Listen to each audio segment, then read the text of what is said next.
Everyone, Nick Green here with BehaviorFit, and today I'm going to talk to you about functions of fitness behavior. Now, why is this important? Well, we take a scientific approach to studying human behavior, and lo and behold, when you start looking at how behavior happens, how it happens through time, we discover through research and database interventions over the past, 50, 60 years that there are some functions when it comes to why these fitness behavior, any behavior really, why any behavior may occur. Now I have those here listed. Those three functions are mainly attention, automatic and escape. And so what I'm going to describe here is how each of these functions of fitness, as opposed to maybe topographies of what behavior looks like. So, somebody might scream, yell, punch, hit, cuss, threaten, say nice things, but it doesn't matter like how they do it. It's more of like why, and that's what this function gets to. So we're going to think about these functions as they relate to in the context of fitness behavior.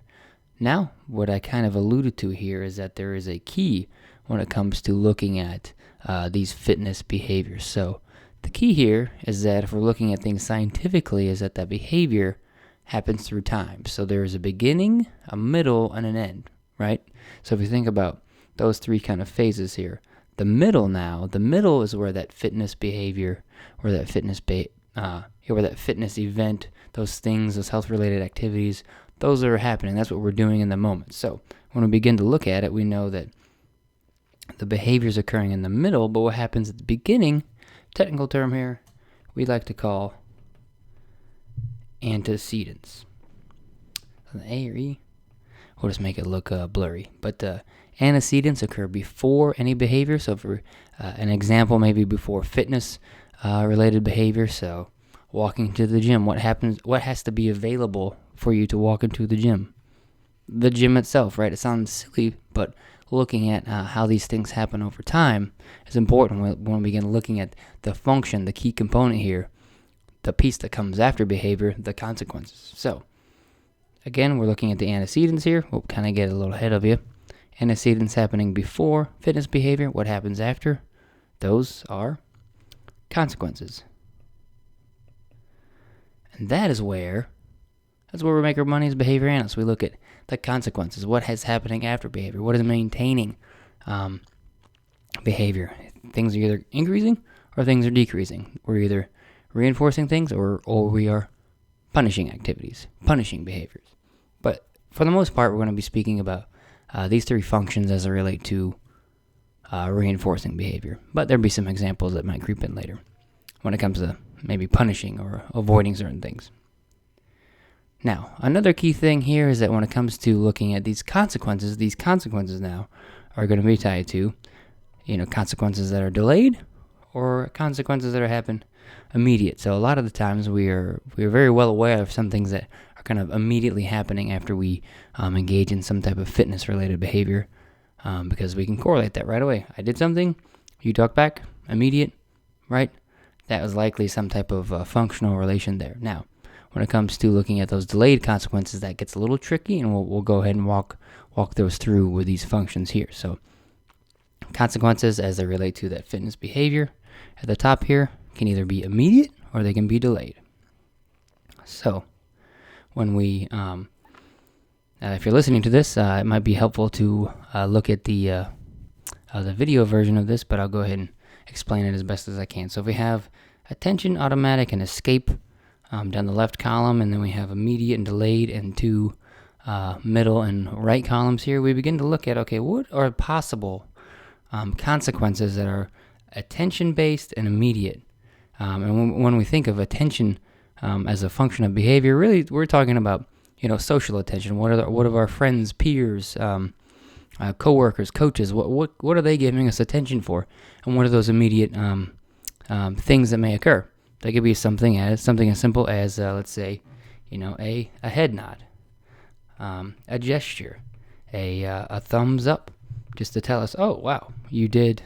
I like you did that movement correctly. A coach could just say just that. They could say, nice work with, let's say if you're working on a squat, nice with keeping knees out, right? If you're coming out of the bottom, maybe the knees are diving in, and so that is immediate social attention that's produced as a consequence of that fitness behavior of when you are driving up vertically, from the ground to a standing position. If you're doing a squat, that's going to be that immediate, social function here, that social attention-based reinforcer. If it increases those fitness behaviors happening again in the future.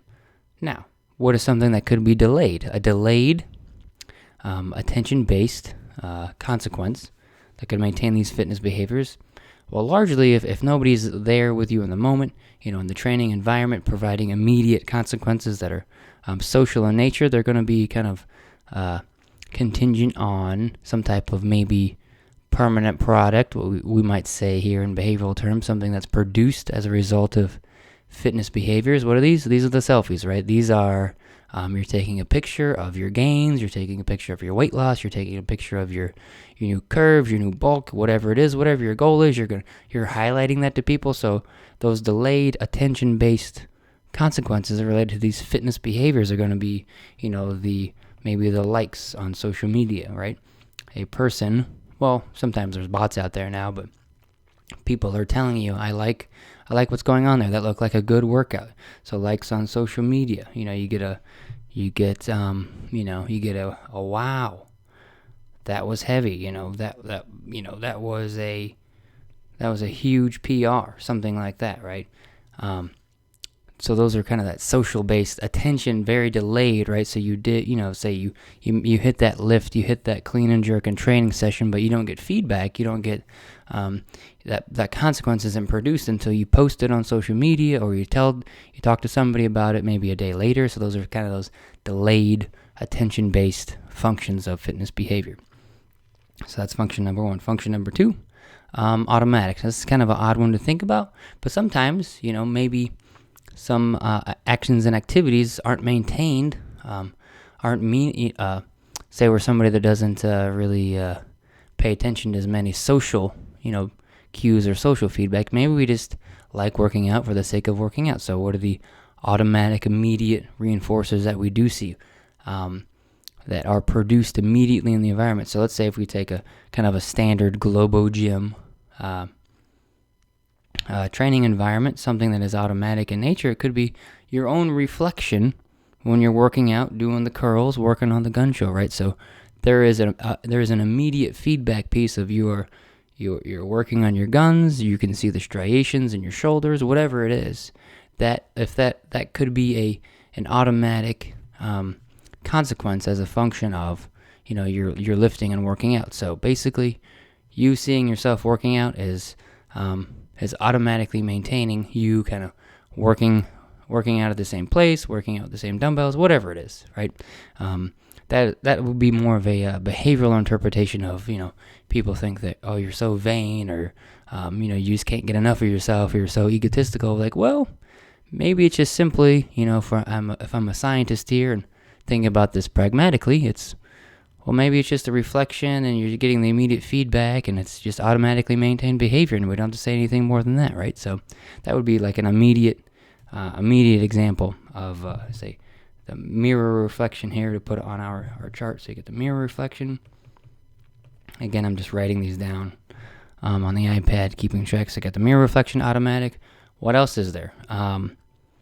It's automatically reinforcing. You could say that to, when you hit a PR, you hit big gains, you lift more, right? You're lifting more. You immediate automatically maintain something that you don't need other people to tell you how wonderful it is. Like you step on the scale and you see immediately that,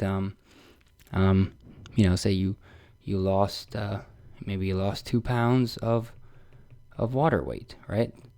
Now that is sort of delayed, but you kind of get with me here. It's immediate. You step on, that's immediate feedback. So something that where you don't need other people.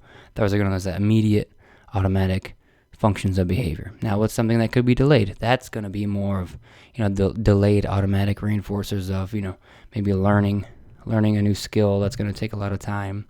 It could be a significant weight loss.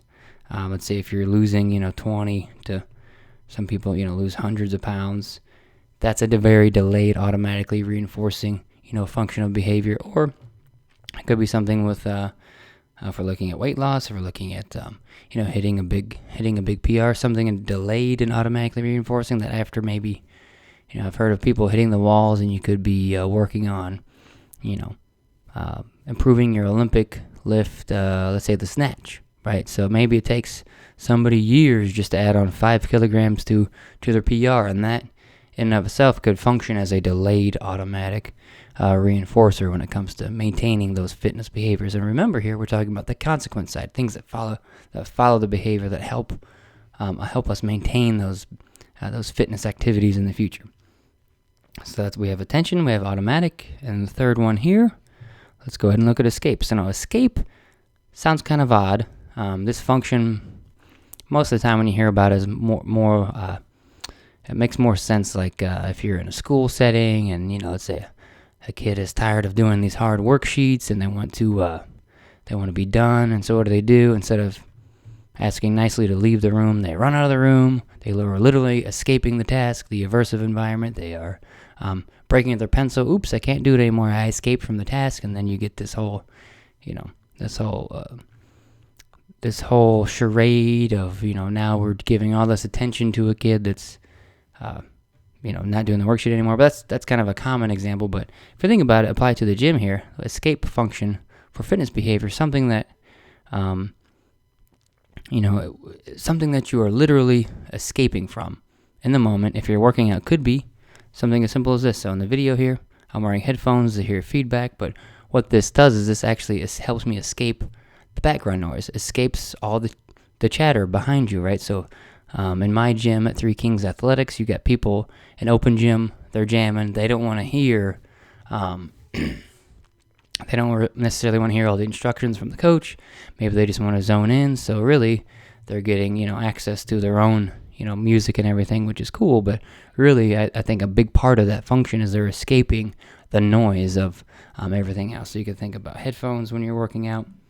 You get the headphones here.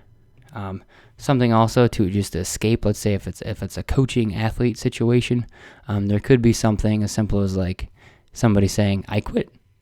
Right? They are telling you, "I am going to be done with the situation. I am escaping this." Now, this is not exactly quote fitness type behavior, but it is. I'm quitting from what's happening right now. I quit from the activity. This is too hard. I don't want to do it anymore. And that is one maybe type of function that could be happening, right? Where they're not doing it for maybe attention or an automatic function, but could be I just want to escape from the current situation. Now, escape when it comes to delayed activities. Oh, wait, let me just stop one more thing. So you have kind of escape in the moment, but also this kind of works. You think about escaping the stress of maybe like the work life, or escaping maybe there's a stressful home situation. So this is kind of gets into the whole bigger questions of kind of the context of somebody's workout regime. So somebody could be escaping, the stresses of the day and to get to the gym. So they're, work maybe it's too stressful. So you're escaping from that. But then once you get there, you could be, de-stressing, and that could be more of an automatic kind of feature there. But that's more of an immediate kind of escape thing. Escape function now when it comes to last box here, delayed and an escape. Now this is going to be kind of hard to think about, but something like on a delay might be something that you're avoiding, that you could get into more like rules and things like that. But you could be thinking about I'm going to escape this. I'm going to escape the gym. I'm going to escape the workout immediately as soon as the bell rings, as soon as the clock goes. I know over the weekend we had to leave for a family trip right away. So we had to, maybe you were just escaping the situation, on a time frame, or when, a workout is over, then you're completely done. So maybe these are more kind of time-based and, less so about what's happening in the current fitness environment, but more related to like what's happening elsewhere in your life. So the three functions here to kind of as a review, I have attention, right? So you got the social, basically anybody, you need somebody, or any situation where somebody else is providing some type of feedback to you. So it could be head nod, thumbs up, knees out, likes on social media, things like that. So you're doing things that produce social consequences. Automatic, you think about working out in the mirror, things producing endorphin rushes. We have, for me, it's very reinforcing to be lifting more weights and then escaping, kind of aversive situations, what's happening in the gym that you want to get away from. Last but not least, I kind of had a bonus function here. Sometimes this is included in other, other applications, but I think as it applies here, when it comes to working out in the gym, you have the bonus function would be, maybe number 4 would be that tangible function. So these are pretty common. So you have what are the tangibles that we all like? We get money, we get trophies. I have a lot of friends and colleagues that are runners. They sign up for all these events, and you get all these fancy medallions. I have friends that are the Ironman triathletes. You have the Spartan races, in which you get like you get one piece of the puzzle, and then when you do 4 of those in a year, you get this super medallion. And so very classic kind of tangible. We like the trophies that we're working for them. They're contingent on performance. You have to earn those, right? Earned, not given, right? All those things. So that's where kind of like the bonus function here is, we do like things. We like to earn stuff, and we see stickers on the back of our windshields. We see we have all these trophies, and we show those off, right? So we you can quickly see how an example where you have a friend who could have all 4 functions now working at the same time. Where you say, I'm escaping, the monotony of everyday life. So I'm running every day. So you got the escape functions, and then after doing it for a while, I realized that it was very automatically reinforcing for me. So now that I am I'm losing weight, I'm feeling good, and then I share this with my friends, and they give me attention. Then I start entering races, and then I win awards, and now I'm getting recognized, and I get all these accolades and trophies. Then you see how all these functions kind of add up together. So, but when you strip it down, it's good to kind of break down when people are starting in different areas how these functions all kind of start and help maintain all these fitness behaviors. So that's it for now. Those are the functions of fitness behavior. Again, just a review. Attention, you need other people automatically. You do it for yourself. Escape, something's bad you want to get away from. And the bonus one, tangible, you get stuff when you do these things. So I hope you enjoyed. Subscribe, let me know, and we'll see you soon.